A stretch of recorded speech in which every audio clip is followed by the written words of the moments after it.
The dust hadn't even settled from the lottery wheel when Violet Oakley realized her entire future had just collided with the one man in Nevada territory she could not abide. The year was 1873, and Virginia City had just conducted its land lottery for the newly opened parcels east of the Comstock, drawing hundreds of hopeful settlers who dreamed of staking their own claims in the silver-rich earth. Violet had scraped together every penny from 3 years of teaching school to buy her single ticket, imagining the independence that 160 acres would bring a woman alone in this harsh country. What she had not imagined was drawing the parcel directly adjacent to one Harrison Leighton, the insufferable cowboy who had mocked her in front of half the town just 2 weeks prior, when her wagon had gotten stuck crossing C Street during a rainstorm. Harrison stood across the crowded hall in the Miners' Union building, his hat pushed back on his dark hair, and when their eyes met, his expression mirrored her own dismay. Good. Let him be just as miserable about this arrangement as she was.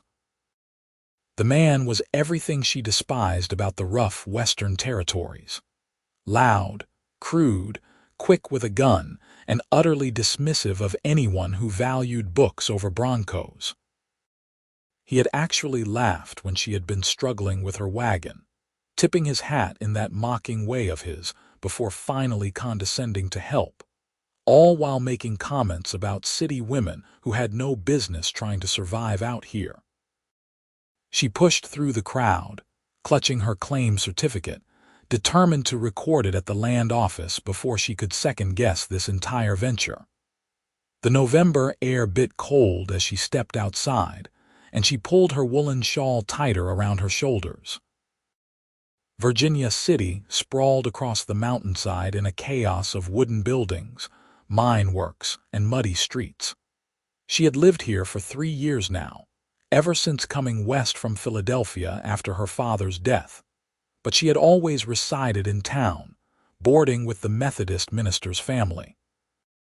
The thought of actually living out on the open land, building something of her own, had seemed like the answer to every restless dream she had harbored. Now those dreams came with an unwanted neighbor. Miss Oakley. The voice behind her made her spine stiffen. She did not need to turn around to know Harrison Leighton had followed her out. Mr. Leighton. She kept walking, her boots clicking on the wooden sidewalk. Seems we will be neighbors. His long stride brought him alongside her easily. He was tall. She would give him that, probably 6 feet or more, with broad shoulders that came from years of ranch work. His face was weathered for a man she guessed to be around 27 or 28, with sharp cheekbones and eyes the color of creek water. Not that she paid attention to such things, so it would appear. She did not look at him, keeping her gaze fixed ahead. I just wanted to say, whatever you want to say, Mr. Leighton, I assure you I have no interest in hearing it. We may be neighbors by the misfortune of a lottery draw, but that does not require us to be friendly. I was going to offer to help you get set up out there. His voice had gone flat, the slight warmth that had been in it draining away. Winter is coming hard, and that land has nothing on it but sagebrush and rocks. But I can see you have got everything figured out, so I will leave you to it. He tipped his hat, the gesture somehow conveying more contempt than courtesy, and turned on his heel. Violet watched him stride away, then felt a small twinge of something that might have been regret. But no, she had dealt with men like Harrison Leighton before, men who offered help only to make a woman feel obligated, to prove their own superiority. She would manage perfectly well on her own. The land office was crowded, but she filed her claim and received the official documentation within an hour. The clerk, a balding man with spectacles, raised his eyebrows when he saw her parcel number. You know that is rough country out there, miss.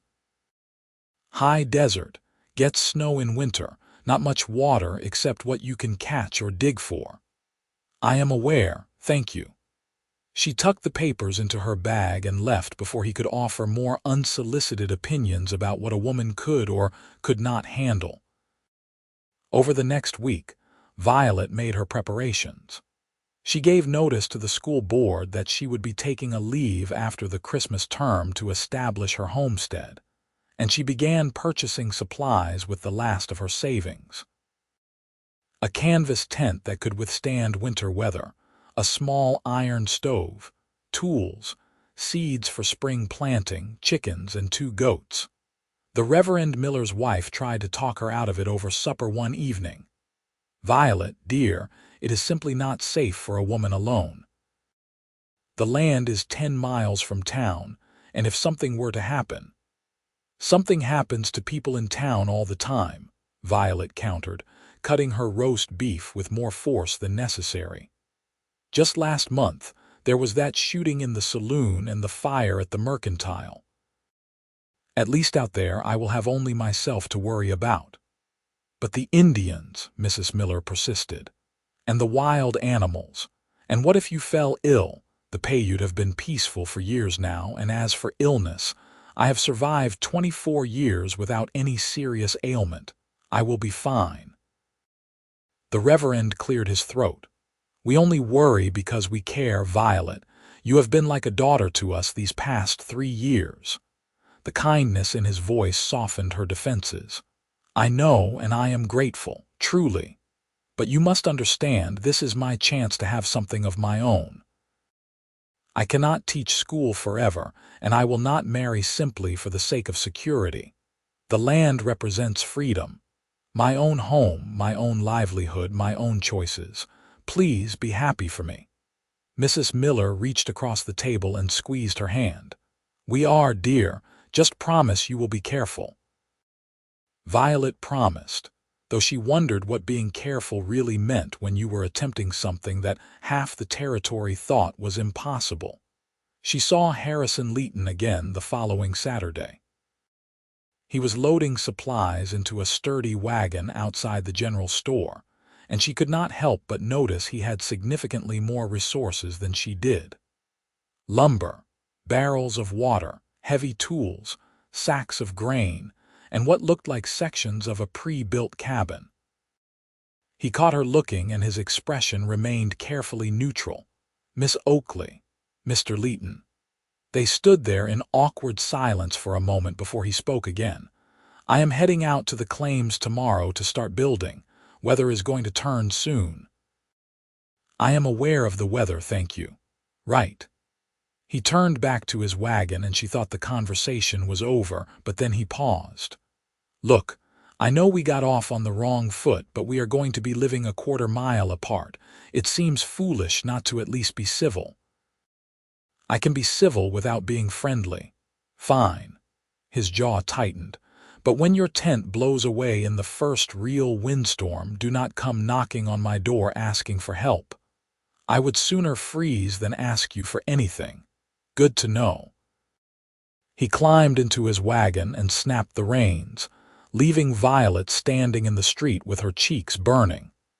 The next 2 weeks passed in a flurry of final preparations. Violet arranged for a freighter to transport her supplies to the claim, costing her precious dollars she could ill afford to spend.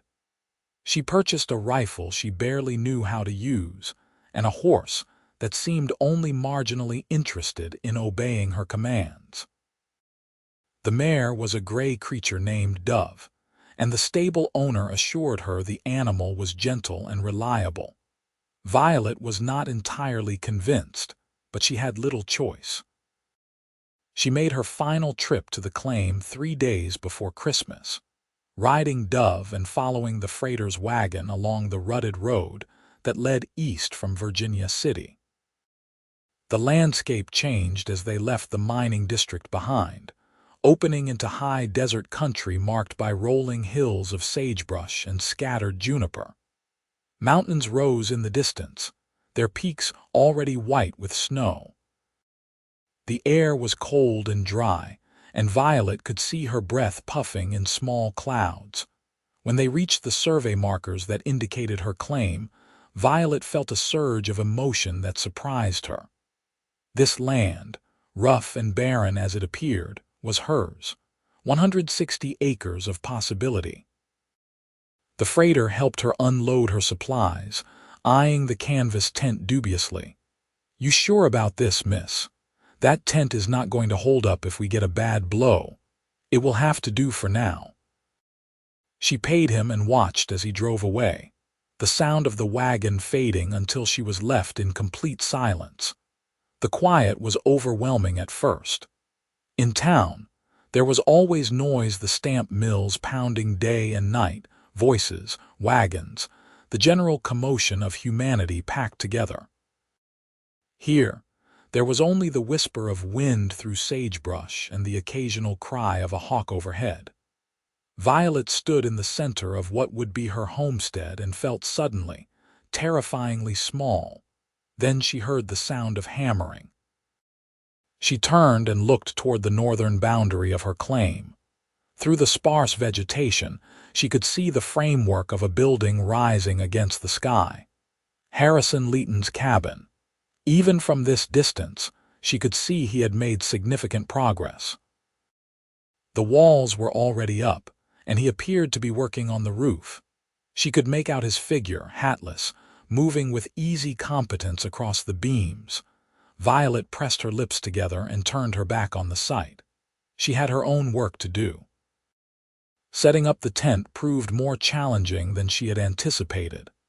The ground was hard, making it difficult to drive the stakes, and the wind kept catching the canvas before she could secure it properly. By the time she finally had it upright and anchored, her hands were blistered and the sun was sinking toward the western mountains.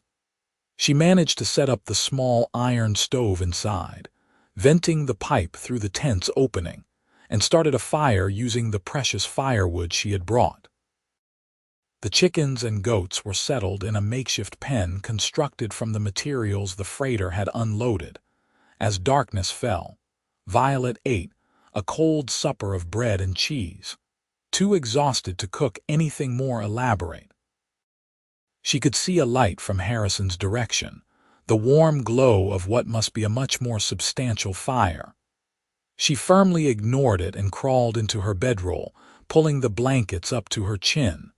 The temperature dropped rapidly after sunset. Despite the stove, cold seeped through the canvas walls of the tent, and Violet lay awake shivering, wondering if she had made a catastrophic mistake.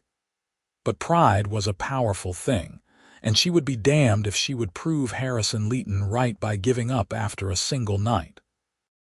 She survived that night and the next, establishing a routine of tending her animals, gathering sagebrush for fuel, and beginning to clear a patch of ground for a future garden. The work was backbreaking, and she quickly developed calluses on top of her blisters. She saw Harrison occasionally, always at a distance.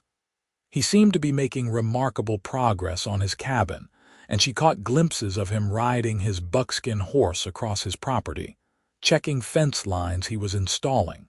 Christmas came and went with little acknowledgement. Violet had intended to ride back to town for the holiday, but a storm blew in on Christmas Eve, bringing wind and sleet that kept her confined to her tent for 2 days. She rationed her food carefully and kept the stove burning, but by the second day, she was running low on fuel. The storm had scattered much of the dried sagebrush she had gathered, burying it under a layer of ice and snow. She was considering whether she could safely venture out to search for more when she heard a voice calling outside her tent. "Miss Oakley, you alive in there?"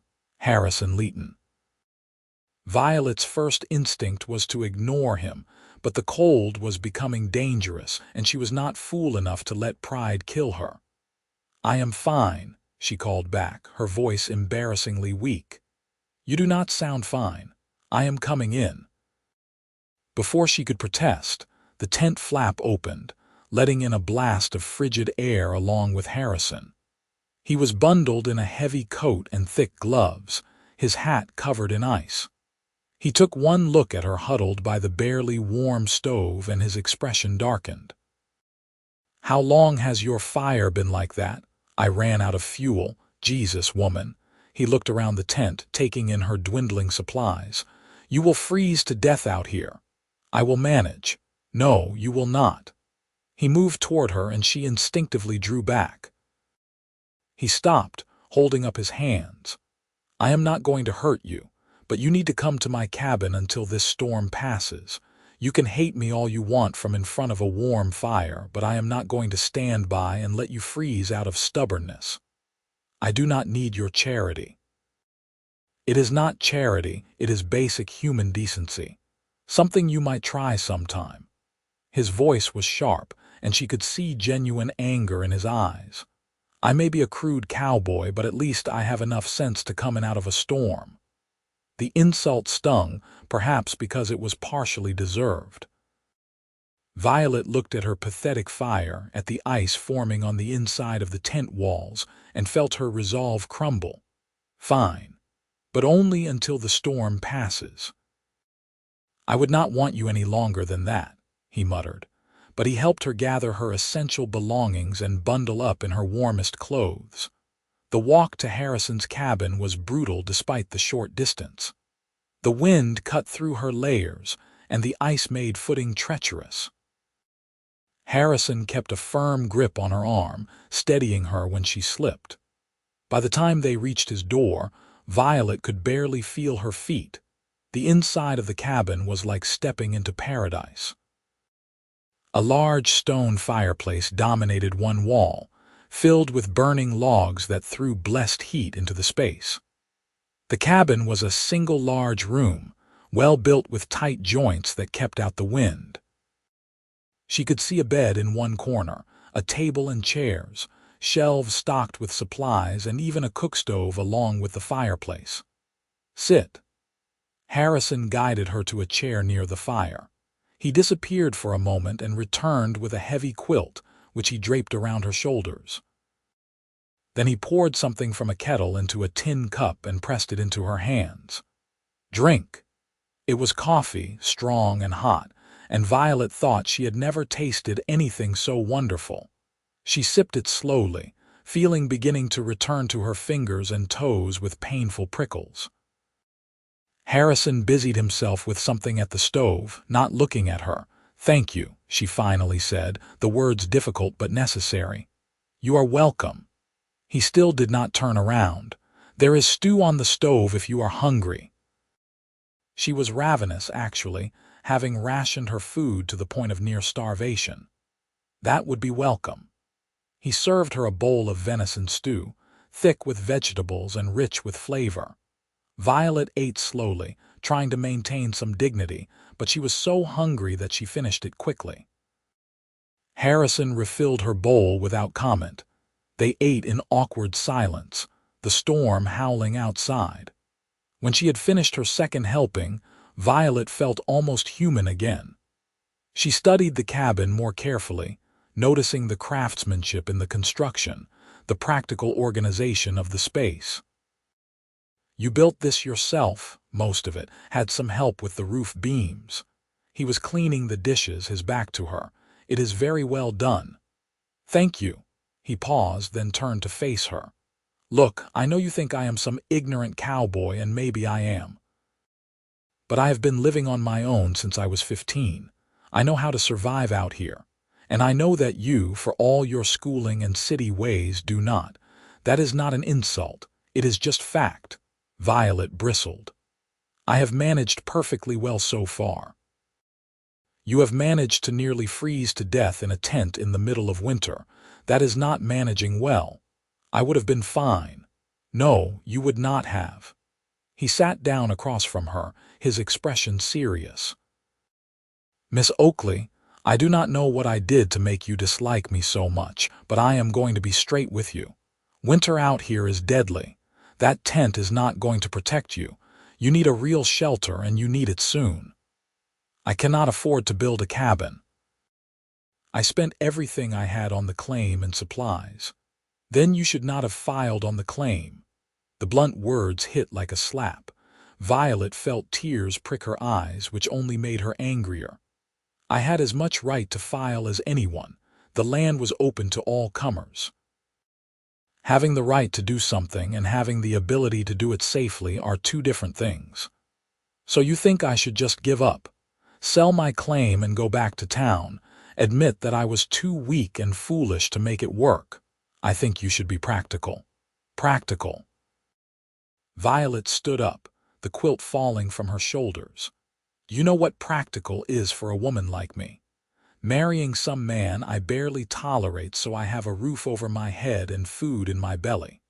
Teaching other people's children while my own dreams dry up like this desert. Growing old and bitter in a boarding house, dependent on charity. That is practical, Mr. Leighton, and I would rather freeze in that tent than accept it. Her voice had risen and she was breathing hard. Harrison stared at her, something shifting in his expression. I did not realize, he said quietly. No, you did not. You just saw a foolish city woman who did not know the first thing about surviving out here. And you were right, I do not. But I am learning. And if I make mistakes, they are my mistakes to make. Harrison was quiet for a long moment. You are right, he finally said. I made assumptions, and that business with the wagon in town, I should not have laughed. It was cruel. The apology caught her off guard. Oh, I have a proposition for you. He stood up, moving to look out the window at the storm. Let me help you build a cabin. Nothing fancy, just something that will keep you alive through the winter. You can pay me back with work come spring, helping with fencing or whatever needs doing. Neighbors helping neighbors, nothing more. Violet wanted to refuse on principle, but she was not actually suicidal. Why would you do that? Because I do not want your death on my conscience, and because, despite what you think of me, I do not actually enjoy watching people suffer. She considered his offer, turning it over in her mind, looking for the trap. But his expression was sincere, without the mockery she had seen before. Just to be clear, this is a business arrangement. I am not agreeing to be friendly. Understood? Was that amusement in his eyes? You can hate me while I build you a cabin. I have been hated by worse people than you. The storm lasted 3 days. Violet slept in Harrison's bed while he took the floor by the fire, despite her protests. They maintained a careful distance, speaking only when necessary, but Violet found herself watching him when he was not looking. The way he moved around the cabin with easy efficiency, the patience with which he whittled pieces of wood into useful shapes, the gentleness he showed when feeding the fire.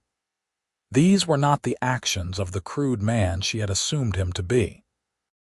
On the second day, when the wind had died down enough to allow for conversation, Harrison told her about his background. He had come west from Missouri as a teenager, working cattle drives and ranch work, saving every penny. The land claim was his chance to build something permanent, to stop drifting. I am tired of living out of a saddle bag, he said, stretching his long legs toward the fire. I want to put down roots, maybe raise some cattle, have a place that is mine. That is why I filed the claim too, Violet admitted. I wanted something that could not be taken away, something that was mine by right, not by the permission of others. He looked at her with what might have been understanding. We might not be as different as you think. We are very different, she insisted, but the words lacked heat. On the third day the storm cleared, revealing a landscape transformed by ice and snow. Harrison helped Violet return to her tent, which had survived but was coated in ice. While she warmed herself by her stove, he began hauling materials from his own supply, laying out the foundation for a small cabin. You do not have to start today, Violet protested, watching him work. Ground will only get harder as winter goes on. Might as well begin. She wanted to help, but he waved her off. You keep yourself and your animals alive. That is work enough. Over the following weeks, a routine developed. Harrison worked on her cabin during the daylight hours, and Violet managed her homestead and prepared meals, which she shared with him in exchange for his labor. It was not friendship exactly, but it was less hostile than before. They talked about practical matters: the best way to dig a well, where to find wild game, how to predict the weather. Violet found herself grudgingly respecting his knowledge, and Harrison seemed to appreciate her quick mind and willingness to learn. January brought more storms, but Violet's cabin progressed steadily.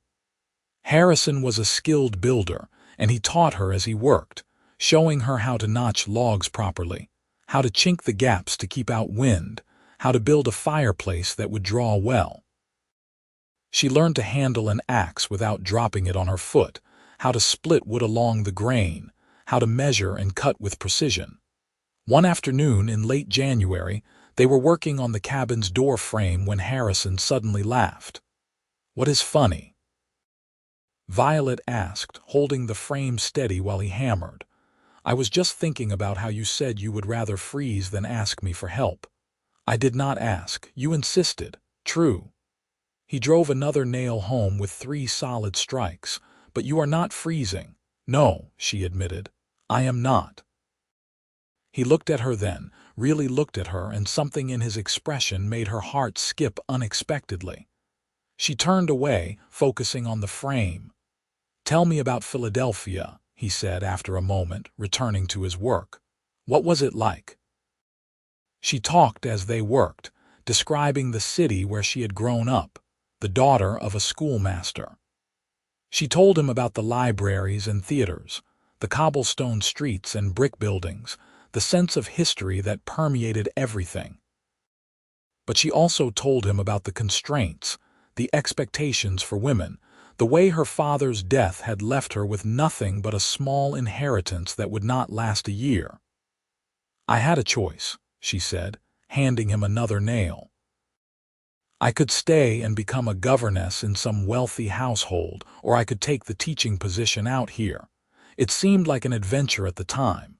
"Any regrets?" She considered the question honestly. "Some days, when I am cold and dirty and exhausted. But then I think about what I would be doing if I had stayed, and no, I do not regret it." "Good." February came, and with it a brief thaw. The cabin was nearly complete, just the roof left to finish. Harrison had constructed it with a slope design to shed snow, using shingles he had split from logs. They worked together on the roof, Violet handing up materials while Harrison did the more dangerous work of actually installing them. "You know, you are not as helpless as I first thought," he commented one afternoon, balanced on the roof beams. "And you are not as insufferable as I first thought," she replied. He grinned down at her, and she felt that strange flutter in her chest again.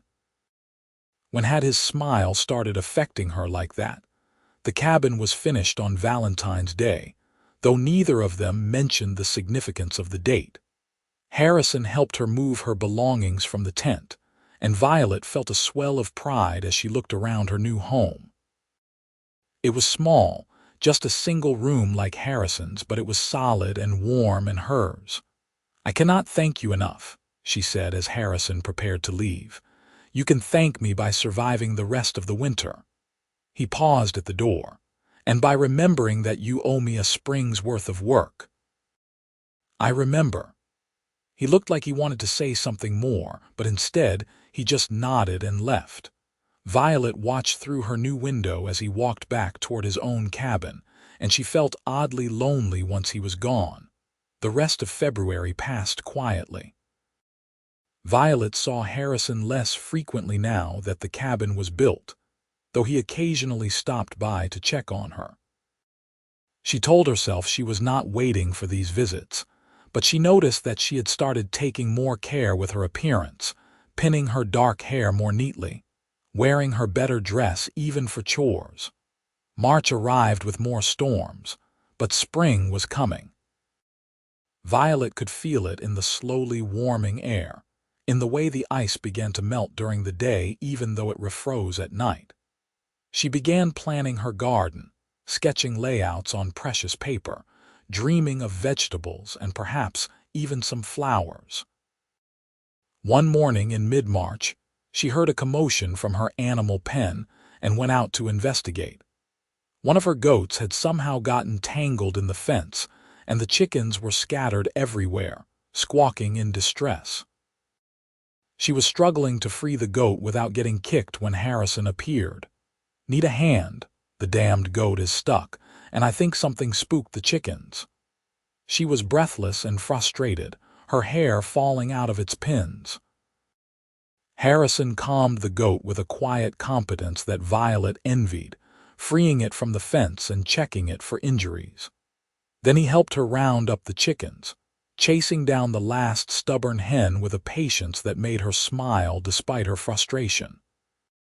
"There is a track here," he said, examining the ground outside the pen. "Cat, I think. Probably a mountain lion passing through. That is what spooked them." Violet felt a chill. "Are they dangerous?" "They can be, especially if they are hungry or you corner them, but mostly they avoid people. Still, you should be careful when you are out at night." "I will be."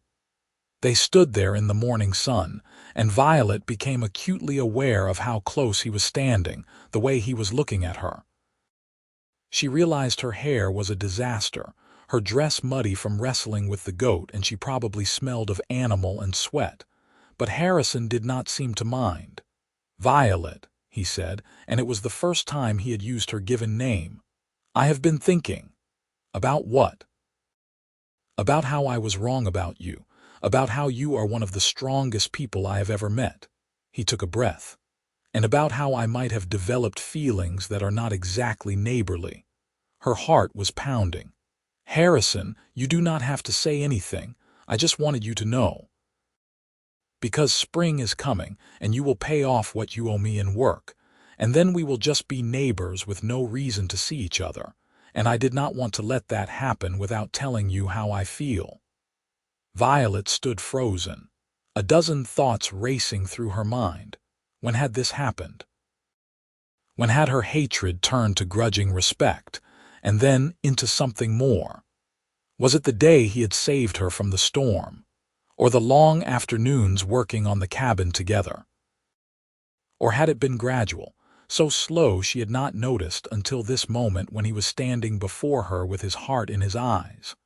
"I think," she said slowly, "that I might have developed some not exactly neighborly feelings as well." His face transformed with a smile that took her breath away. "You do." "I do. Though it irritates me considerably because I had very much planned to continue disliking you." He laughed, and then he was reaching for her, and she was stepping into his arms, and they were kissing in the morning sun with the wind blowing cold around them, and nothing had ever felt so right. When they finally pulled apart, both breathing hard, Harrison rested his forehead against hers. "I have wanted to do that for weeks. Only weeks. Months, maybe. Since I first saw you teaching those children in the schoolhouse, being patient with the smallest ones, making learning seem like magic. I went home that day thinking about you, and then you got your wagon stuck, and I was so damned nervous that I made jokes instead of just helping like a decent human being. You were nervous, of me, terrified. You are educated and refined and so beautiful it hurts to look at you sometimes. And I am just a cowboy who barely knows his letters." Violet pulled back to look at him properly. "You are a man who knows how to build a home with his own hands, who faces storms and mountains without fear, who showed kindness to a stubborn woman even when she did not deserve it. Do not ever call yourself just a cowboy." He kissed her again, softer this time, and Violet felt like she was finally home. The rest of March passed in a haze of happiness. Harrison courted her properly, though it was complicated by the fact that they lived a quarter-mile apart with no one to chaperone. He brought her wildflowers he found blooming in sheltered spots, helped her plant her garden, taught her to shoot her rifle accurately. She cooked for him, mended his shirts, read to him in the evenings from her precious books.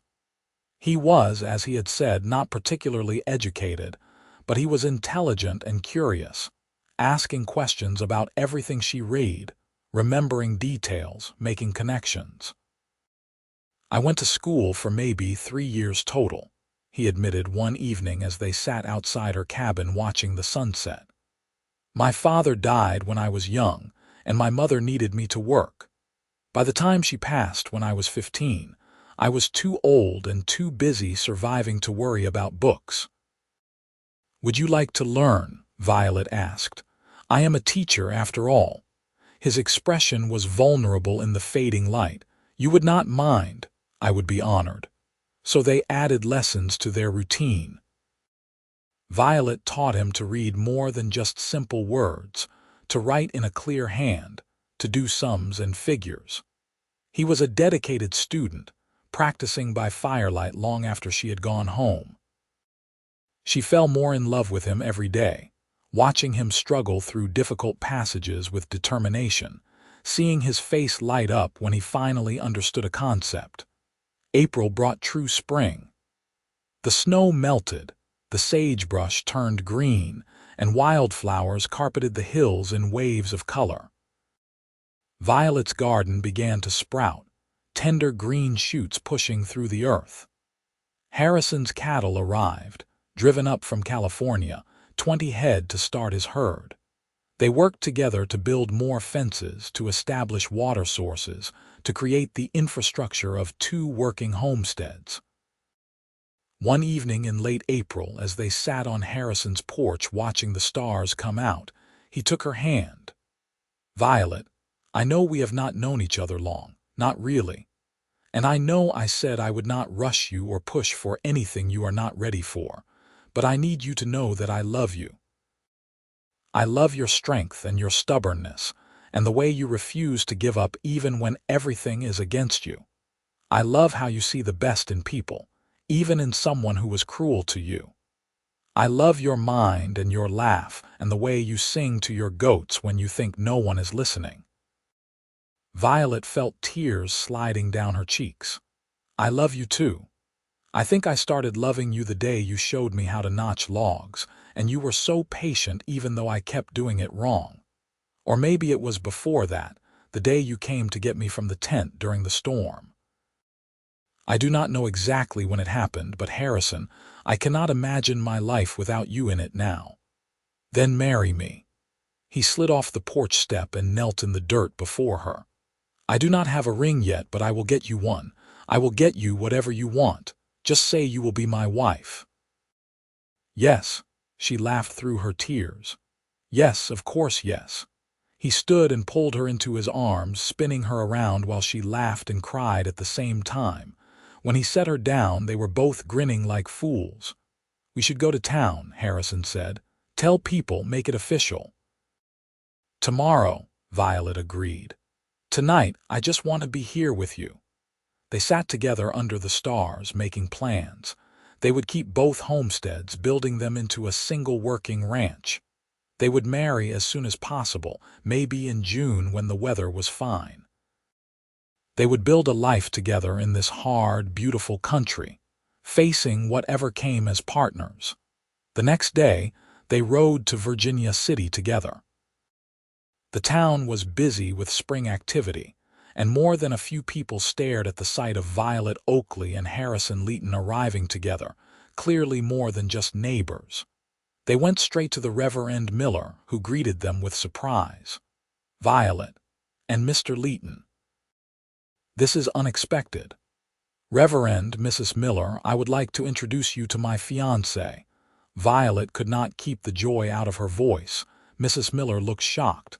"But I thought you two hated each other." "We did," Harrison said with a grin. "She hated me anyway. I was just too stupid to tell her how I felt." "It was a mutual hatred," Violet corrected, "until we got to know each other." The Millers were delighted, offering congratulations and insisting on hosting the wedding at the church. They spent the day in town, sharing their news and purchasing supplies. Violet bought fabric for a wedding dress, feeling giddy at the prospect. They celebrated with dinner at the hotel, a luxury neither of them could really afford but which felt necessary to mark the occasion. As they rode back to the claims in the soft spring evening, Violet felt a contentment she had never known. Everything she had wanted when she came west, independence, a home of her own, a life built by her own choices, was coming true. And she had found something she had not even known to want. A partner who saw her as an equal, who valued her strength rather than being threatened by it, who loved her not despite her stubbornness, but because of it. The next 2 months passed in busy preparation. Violet finished the school term, saying goodbye to her students and the life she had known in town. Harrison continued developing their homesteads, and Violet worked beside him as she had promised, helping with fences and irrigation and the 100 tasks that needed doing. They decided to build an addition to Harrison's cabin since it was larger and more solidly constructed, creating a space that would be truly theirs. Mrs. Miller helped Violet sew her wedding dress, a simple but elegant gown of cream-colored silk that had cost more than Violet wanted to admit. Harrison bought a suit that he complained made him look like a city dandy, though Violet thought he looked impossibly handsome. They posted banns at the church, and the whole town buzzed with talk of the unlikely romance between the prim schoolteacher and the rough cowboy. The wedding was set for June 15th, 1874. The morning dawned clear and perfect, the sky a brilliant blue unmarred by clouds. Violet dressed at the Miller's house, her hands shaking as Mrs. Miller fastened the tiny buttons down the back of the gown. She wore wildflowers in her hair, the same kind Harrison had brought her that day in March when everything had changed. "You look beautiful, dear," Mrs. Miller said, tears in her eyes. "I am so happy for you. Thank you for everything. For taking me in when I first came here, for being my family when I had none. You will always be family to us." The church was packed. It seemed like half of Virginia City had turned out to witness the wedding, along with neighbors from the surrounding ranches. Violet walked down the aisle on Reverend Miller's arm, but she only had eyes for Harrison, standing at the front in his new suit looking nervous and happy and more handsome than any man had a right to be. The ceremony was simple and traditional. They spoke their vows in clear voices, promising to love and honor each other through all the challenges that lay ahead. When Reverend Miller pronounced them husband and wife and Harrison kissed her, the church erupted in applause and cheers. The reception was held in the church hall, with food and drink contributed by what seemed like everyone in town. People danced and celebrated and offered toasts to the newlyweds. Several people commented on how they had known all along that Violet and Harrison were perfect for each other, despite the fact that those same people had considered their pairing impossible just months before. As the sun began to set, Harrison and Violet slipped away, riding back to their homestead under a sky painted pink and gold. They had a home waiting, a life beginning, and a love that had grown from hatred to something stronger than either had imagined possible. That first night as husband and wife was tender and sweet, a joining that felt as natural as breathing. Violet had been nervous, not knowing quite what to expect, but Harrison was gentle and patient, and the love between them made everything right. The summer passed in hard work and happiness. They worked the land together, Violet proving herself capable of any task Harrison set. The cattle thrived on the rough grazing, and the garden Violet had planted produced abundantly. They talked about the future, about expanding the herd, about perhaps hiring help as they grew. Violet continued teaching Harrison from her books in the evenings, and he surprised her by buying her a new book for her birthday in July, a collection of Whitman poems he had secretly ordered from San Francisco. Fall brought the work of harvest and preparation for winter. This year, Violet faced the coming cold without fear. She had a solid home, plentiful supplies, and Harrison beside her. They worked together to put up food, to ensure the animals were sheltered, to gather fuel. One October evening, as they sat by the fire after supper, Violet realized she had not had her monthly courses in some time.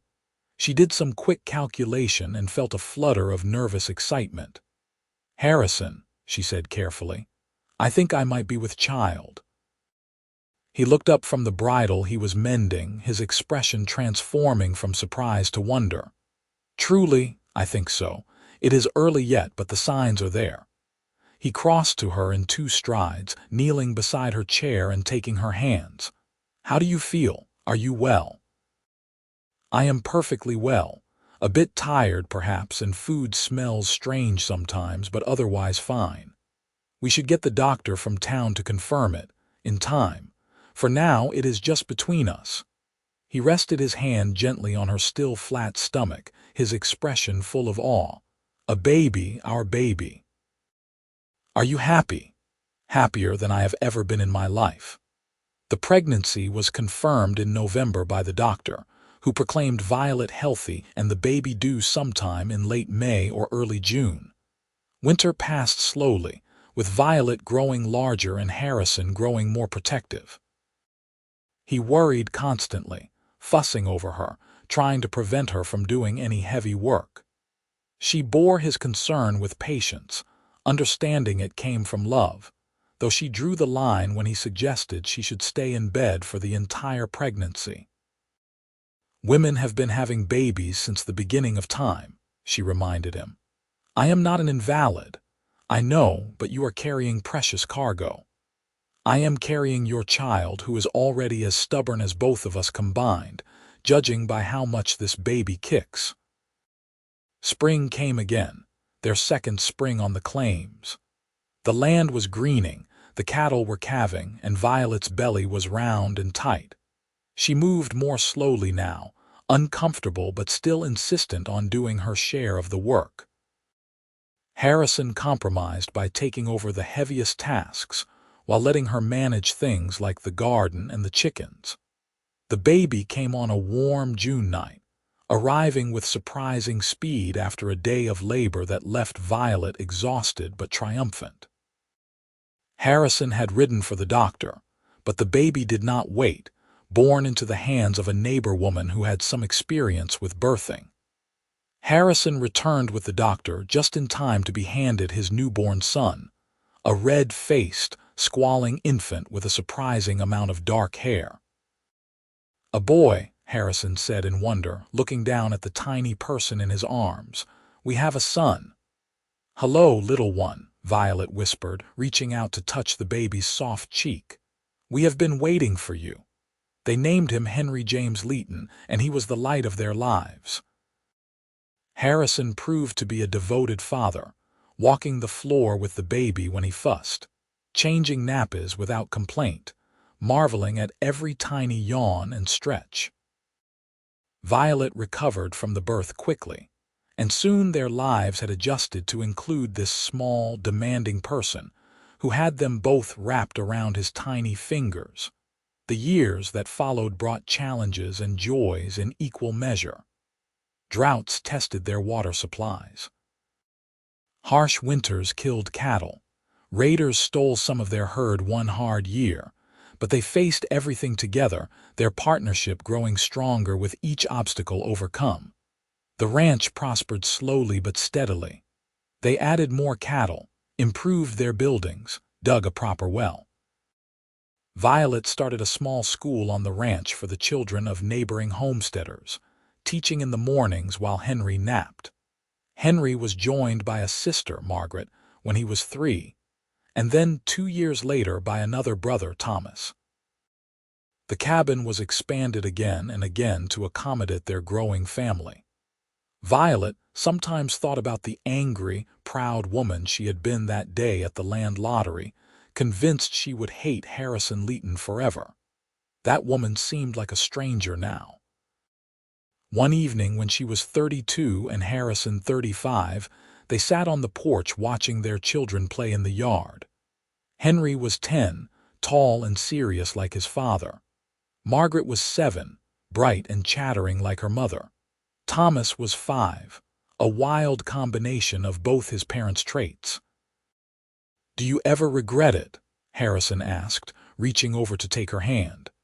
"Giving up teaching in town, the life you might have had?" Violet thought about it honestly. "I think about it sometimes. I wonder what would have become of me if I had not drawn that claim next to yours. If I had stayed in town, maybe eventually married someone else out of practicality, lived a different life. And I am grateful every single day that the lottery wheel put us together. Even when I hated you, something was starting even then. We were always meant to be neighbors, Harrison. And then we became so much more." He lifted her hand to his lips and kissed it gently.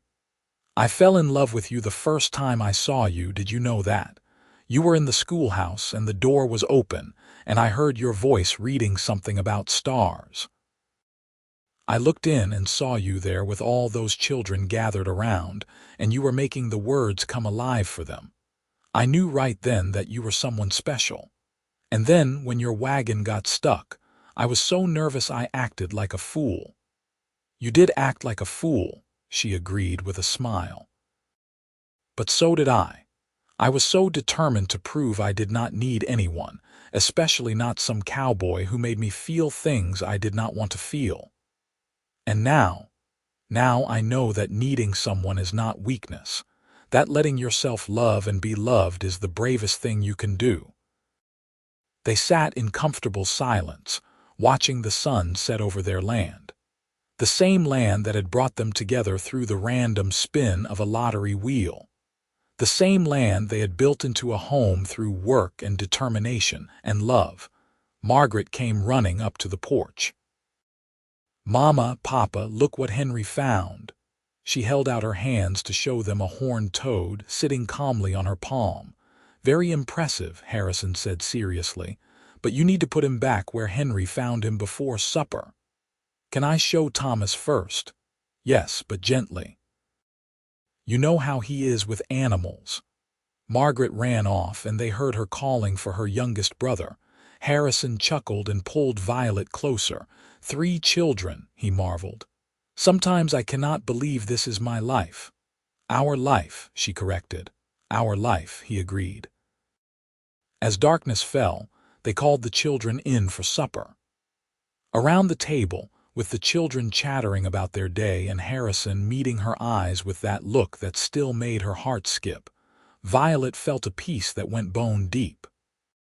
This was what she had been searching for when she came west, not just independence or land or a home of her own, but a place where she belonged, where she was loved for exactly who she was. The years continued to pass. The children grew and eventually started families of their own. Henry took over much of the ranch work as Harrison aged, showing the same dedication and skill his father had. Margaret married a banker from Virginia City and gave them grandchildren who visited often. Thomas became a teacher like his mother, carrying on her legacy. Harrison's hair went silver, and lines deepened around Violet's eyes. Their hands grew weathered from decades of hard work, but they never stopped reaching for each other. On their 25th anniversary, Harrison took Violet out to the spot where her tent had stood that first winter. "You were right here," he said, "freezing to death out of stubbornness. And you came through a storm to save me. Best decision I ever made." He pulled her close, and despite the years between them and that moment, the feel of his arms around her was as right as it had ever been. "Do you remember how much I hated you?" she asked with a laugh. "You made it very clear. You would rather freeze than ask me for anything. I was such a fool. We both were. We wasted months we could have spent loving each other. We made up for it," Violet assured him. "We had a lifetime." "Have," he corrected.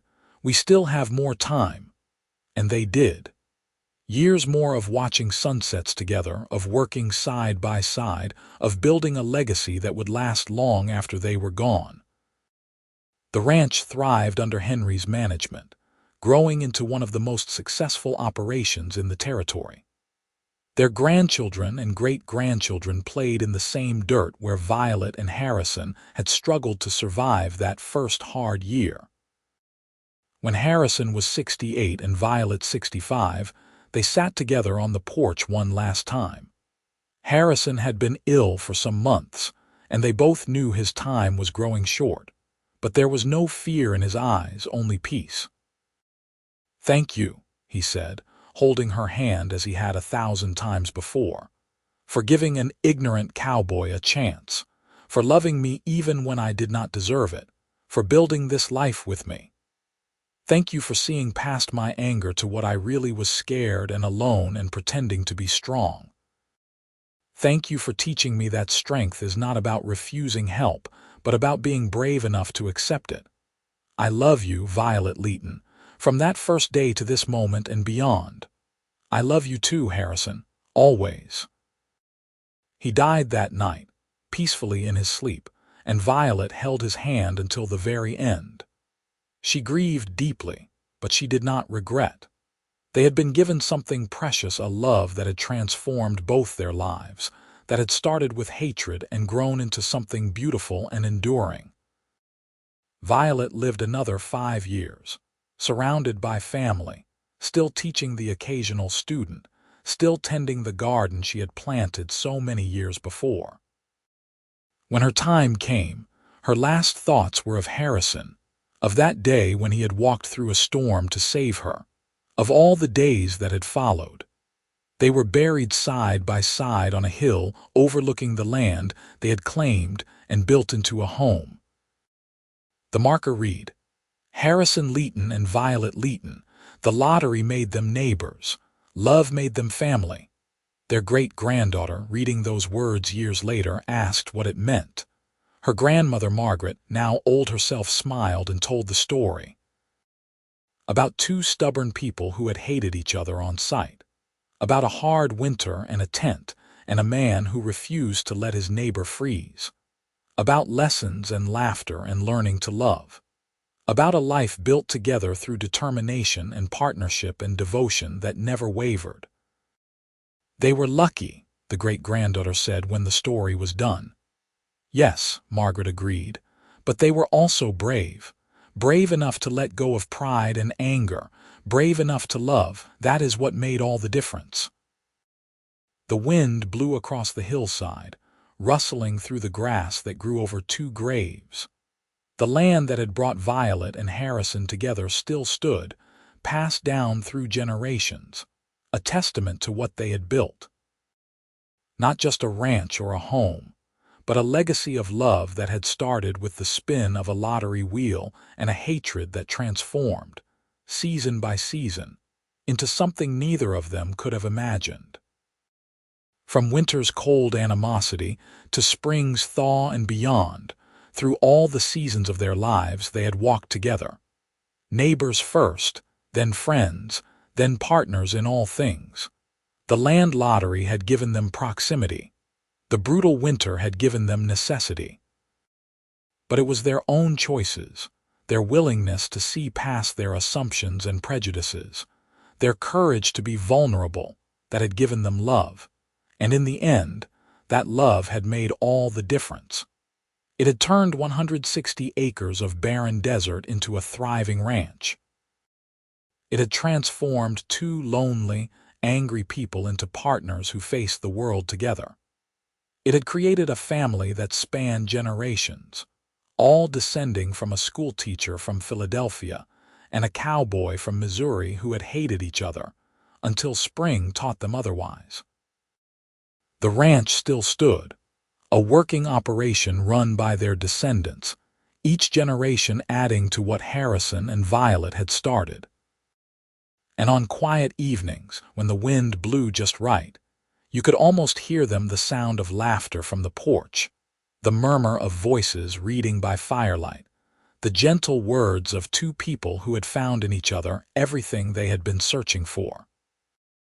The land lottery had been random chance, a spin of a wheel that could have gone any way. But what Harrison and Violet had built on that land, on that foundation of reluctant proximity, was anything but random. It was intentional and hard-won and beautiful. It was a love story for the ages, written in the harsh landscape of the Nevada desert, proved in the fire of hardship, and sealed by a commitment that lasted until death and beyond. And so their story ended, not with the sadness of death, but with the triumph of a life well lived together. Two people who had every reason to remain enemies, who had instead chosen love, who had transformed hatred into partnership, anger into affection, and loneliness into a family that would last for generations. The land remained, as it always would, a silent witness to what they had accomplished. And somewhere in the wind that blew across those hills, in the grass that grew over their graves, in the hearts of every descendant who carried their legacy forward, Harrison and Violet lived on. Forever neighbors, forever partners, forever in love.